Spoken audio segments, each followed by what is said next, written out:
Hi, my name is Dr. Emily Splickle, podiatrist and human movement specialist. This video is all about assessing your client's foot posture or foot foundation. And this is going to be the first step in your lower extremity assessment. Why we want to start with the foot posture is this gives you an idea of what your client's foot foundation is and how they're going to move through each phase of gait. Now remember that your subtalar joint moves through both inversion and eversion. Where inversion of the subtalar joint means that your foot is rigid and locked. Eversion of the subtalar joint is how you actually unlock and absorb impact forces. So when we assess our client's foot posture, we want to start with their feet parallel.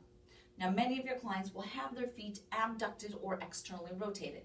We want to make sure that they bring the heels directly behind the toes so that you can look at that subtalar joint accurately. Now remember, your entire foot posture assessment is going to be done from behind. Now what we're looking for is the angle of that Achilles tendon as it inserts into the heel bone. Subtalar joint eversion, we would see kind of a bowing out or a concavity of the outside of that heel. A subtalar joint inversion would be a concavity on the inside of the heel, or that Achilles tendon would be wrapping inside. Subtalar joint neutral, that Achilles tendon would be going straight down and there's no concavity to either the inside or the outside of the heel. Now when we look at dog, he has a concavity on the outside or he has subtalar joint eversion. This means that the foundation of his foot posture is unlocked and unstable. So if we see this in our client, the next step that you want to do is to have that client shift onto a single leg stance. When they shift into a single leg stance, we're looking at the gluteus medius.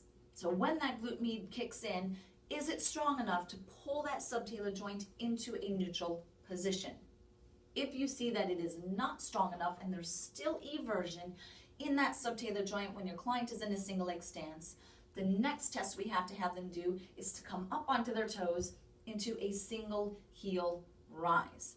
This is testing the strength of their inverters as well as tells you how that client is going to push off in the propulsive phase of gait. We can see that Doug has very nice subtalar joint inversion of his subtalar joint when he comes up onto the toes. So I know that Doug is pushing through the propulsive phase with a locked foot. He would come down, we would do the exact same thing on the other side. So we look to see, we see excessive eversion. He's going to shift into a single leg stance. If we still see eversion, we're going to have him come up onto his toes, pulls into inversion so we know that it's locking that foot and that subtalar joint so he can get proper push off. He would come down, and that would be the foundation of your foot assessment. You would then proceed to the full gait assessment.